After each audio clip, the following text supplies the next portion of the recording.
Okay, this is Linda. We're on to our second lesson in the pronunciation series of Explaining American English.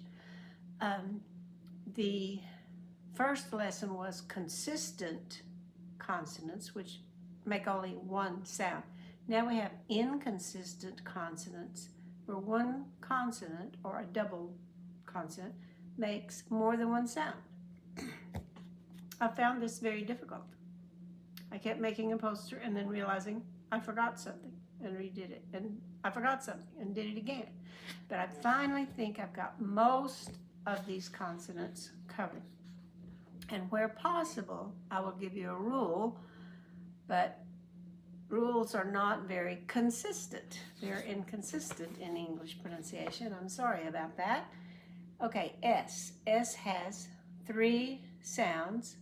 S, Z, which is the same except it vibrates, and then a Z, which is SH, sh, vibrating, Z. So we have those three sounds. My sister. In the middle of a word, most of the time it's going to say this. And at the beginning of a word, this. When it gets to the end of the word, maybe not. Let's see. My sister sits. Okay, it ended, before we added the S, it ended in a non-vibrating. So we don't vibrate the S. It's just sits. But when we get here, and plays, the Y vibrates, so the S also vibrates and becomes this. Plays and spins. This vibrates, spins atop. He is busy. That does vibrate. This vibrates. It's from the word business. He has a business to do. He's busy. They're all related words. And it vibrates. However, the word bus doesn't vibrate. I don't have a good rule for that. I'm thinking about it. The bus is always vibrate is late. Always vibrate has. But the word gas doesn't vibrate. So I don't know a rule about why. Gas doesn't vibrate and has vibrates. I don't know why. It is always vibrates. A pleasure, that's that soft sound. Pleasure, I measured it. Say it with me. My sister sits and plays and spins atop. He is busy. The bus is late. It is a pleasure. I measured it. I hope it helps to be able also to see my mouth when I'm making these sounds. The letter C, when it's by itself and not with an H, when it's by itself, it has the sound of S and K. The general rule, which will get broken sometimes, is if the next letter is a vowel, it will be S, as in center. C-I will be C, or some version of that. Circle, the R makes it not C, it's circle. But if it's followed by an A, an O, or a U, it's going to say a K sound. The coffee in the cup can get cold. Coffee and cold both have O's. There's the A and there's the U. Now, if you have two C's together, the rule seems to follow this for the second C. So in a word where we have an E, then we're going to have a K sound and an S sound. He had access to success. If a consonant follows it, it says K. If a vowel follows it, it says S. And that's almost all the time. There is the word accessorize that just lets it make an S sound, but that's very unusual, very unusual. He had access to success. Even with her accent, she gave an accurate account of what occurred. So it's followed by a U, and by an O. I didn't have one in here with an A, but the same thing would happen. Both C's end up sounding like K's. Account, occurred, accurate. So it's sort of a dependable rule. A consonant after it, like act, A-C-T, consonant after it, and right here it is a consonant after the C here. It keeps the K sound, act and access. Okay, next one. CH. This one drove me crazy trying to figure this one out. I think I've got it now. CH, most of the time, sounds like a TSH. It pops before it says sh. Ch. The tongue is at the top of the mouth and closes off the air like a T. And then you go to the SH sound. Ch. So it pops and it's a harsh, hard sound. Ch. It can also just sound like a K. And very occasionally it will sound like an SH. These words are almost always from the French. The French use that lettering for a sh sound, evidently. I don't know French, but evidently that's what happens when it gets moved to English. So I put a few examples down here. They're usually the names of something that would use this sound. Most of them are this sound. A lot of them are this sound. Very few are this sound. Children, notice there's a T. Children choose cheddar cheese. The school schedule is for chemistry scholars. Chronological order has Christmas after Thanksgiving. Charlotte, it says SH sound. It must be a French name. Charlotte drove a Chevrolet, a kind of car. Evidently that's a French word because that would have been et if it had been a word that had been in older English. In Cheyenne, that must be French. Okay, so let's read the whole page together. I don't think I did that on the first one, but we'll do it from now on, I hope. Children choose cheddar cheese. The school schedule is for chemistry scholars.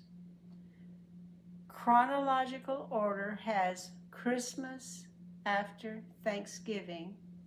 Charlotte drove a Chevrolet in Cheyenne. By the way, that's the name of a city in the United States, Cheyenne, Wyoming, I think it is. Okay. And notice that the CH up here sounded like a K. SCH, almost always, if it has an S before it, it's going to be a K. School, schedule, scholar, and chemistry. Chronological means in order of time. Chronologically, in time, Christmas comes after Thanksgiving. And then we have this evidently French words. Okay. X. X has three sounds. You can say x. It can say gz. And it can say z. But this is not very often. It's mostly this, sometimes this. But these are about half and half. There is sort of a rule. Again, sort of. Usually a rule. If you have an X and the next letter is a consonant sound, then it's X. If you have an X and a vowel sound is next, vowels always vibrate. So it's gz because we keep vibrating afterwards. Eggs, actually. So if we follow that rule, we're going to go all the way through here and it will follow the rule, and then we have that one to show you. The excited man is an expert. He explained the text to us exactly. A fox was in a box, but he exited. I'm reading them slowly because they're backwards to me, and sometimes I think, what was that word? Oh, I see. He took the exam.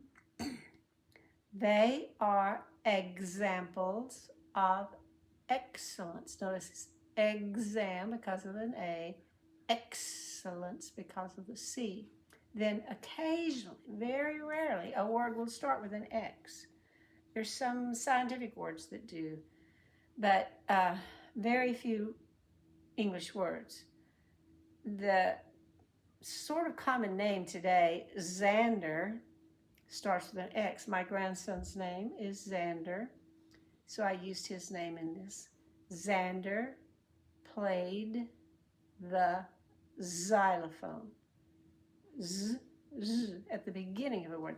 Now I'm excluding the word X-ray. If you get an X-ray, you're actually just saying the name of the letter, X, and then the dash, and then ray. So there are no rules about how to say the name of the letter. It's X. So it's X-ray, X-ray.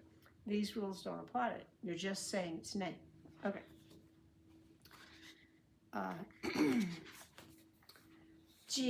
G soft. J, G, go, ga, goo. Usually, you use J, like the letter J, if there's an E or an I after it. If there's a consonant like L after it, it's probably going to be this one. And it's going to be an OAU. But we will try these in the sentences. The gentle, like that. Giant, like that. Giraffe, like that. Goes, like that. Into the gate, like that. The girl, this breaks the rule. It should be girl, but it's girl. Chews gum, like that. In the garage, finally. That, not very common. Okay, let's read that together. The gentle giant giraffe goes into the gate. The girl chews gum in the garage. GH again. Oh, that was G. I'm sorry. This is GH. 2 letters, but 1 sound. So we still put it in our 1 sound section. It usually sounds like an F, maybe a little over half the time. The rough road is tough to travel. It sounds like the letter F and the PH combination. He has gone far enough. He laughed when I coughed. Why am I not saying laughed and coughed? That's for another lesson, but it's laughed and coughed. Okay. GH can also just make a G sound. G. Only a few times. I ate spaghetti. That's a very common word, but there are not very many other words like it that use GH this way. I ate spaghetti in Ghana, a country in Africa. I ate spaghetti in Ghana. Then there's the GH that makes no sound at all. No sound. And it's very common. I thought my daughter caught a cold. She didn't, though. I sighed when I was through working. The light, meaning not heavy, the light balloon floated up high. Read it with me.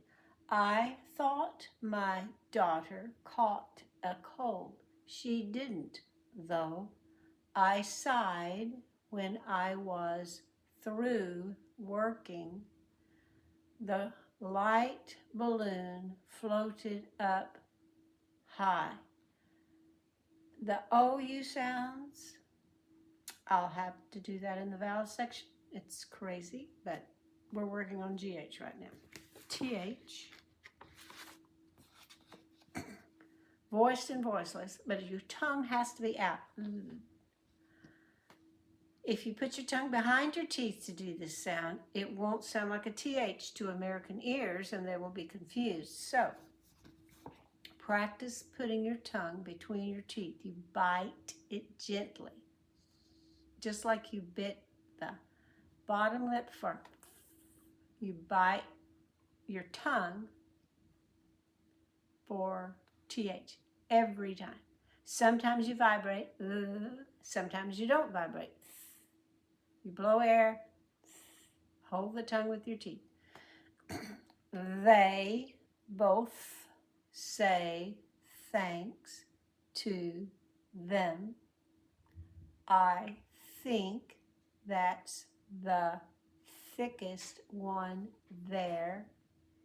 Either they go together or neither will go.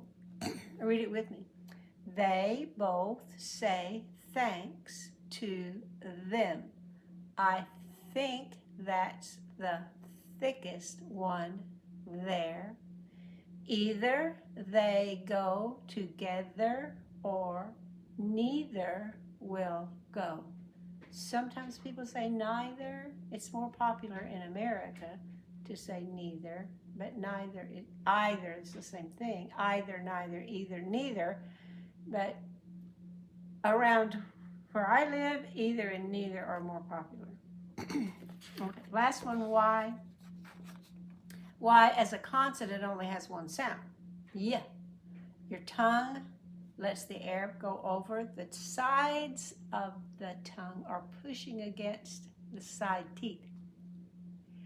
And it slides forward just a tiny bit. Yeah, yeah. You can see your bottom jaw move up a little. Yeah, yeah, yeah. Yes, we put yellow flowers in the yard yesterday. Yield at the corner. The pushing the tongue forward is very important for this word. Otherwise, it becomes yield. Yield at the corner is not an American word. Yield at the corner. But the reason it's in this section is because it can also be a vowel. And if it does, it either sounds like a long I, a long E, a long I, or a short I. I'll just have to give you examples. I'm not sure if there's a rule about that. I'll look it up and tell you in another video sometime. The tiny baby will cry if he is not dry. I am stymied. That means I cannot figure it out. I'm stymied. I'm giving up. The symbol, now we're going to the short I. The symbol for money is how many syllables does it have? How many syllables does it have? Let's read it all. Yes, we put yellow flowers in the yard yesterday. Yield at the corner. The tiny baby will cry if he is not dry. I am stymied. The symbol for money is that. How many syllables does it have? And that is the end of the video. I hope you enjoyed it. Hope it helps. See you next time.